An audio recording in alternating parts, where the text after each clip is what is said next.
Jeep EcoDiesel Lift. Emmy nominated. Q2 financials.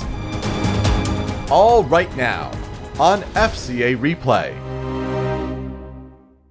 Owners of EcoDiesel-equipped Jeep Wrangler and Gladiator vehicles who seek more off-road capability can get specifically tuned 2-inch lift kits from Jeep Performance Parts and Mopar.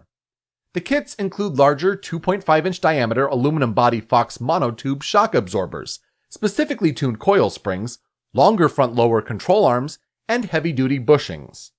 All the kit components bolt on and do not require drilling, cutting, or welding.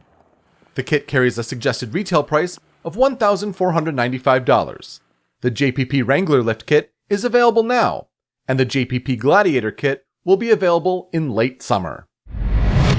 The Jeep brand's 2020 Super Bowl commercial, starring Bill Murray, the Jeep Gladiator, and Poppy the Groundhog, was nominated for a prestigious Primetime Emmy Award this week in the Outstanding Commercial category.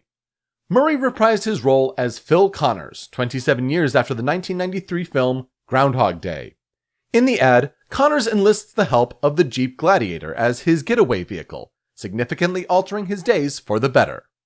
The commercial placed number 1 in the annual USA Today ad meter, which tracks all Super Bowl commercials. This is the third Primetime Emmy Award nomination for FCA.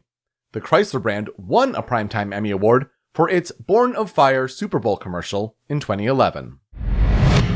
And finally, FCA reported a second quarter net loss from continuing operations of €1 billion as impacts from the COVID-19 pandemic continued.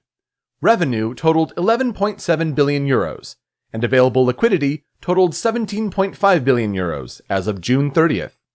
In North America, the restart of production in May, together with cost control actions, produced an adjusted EBIT of €39 million. Those are this week's top stories on FCA Replay. I'm Peter Spezia, reporting for FCA Digital Media.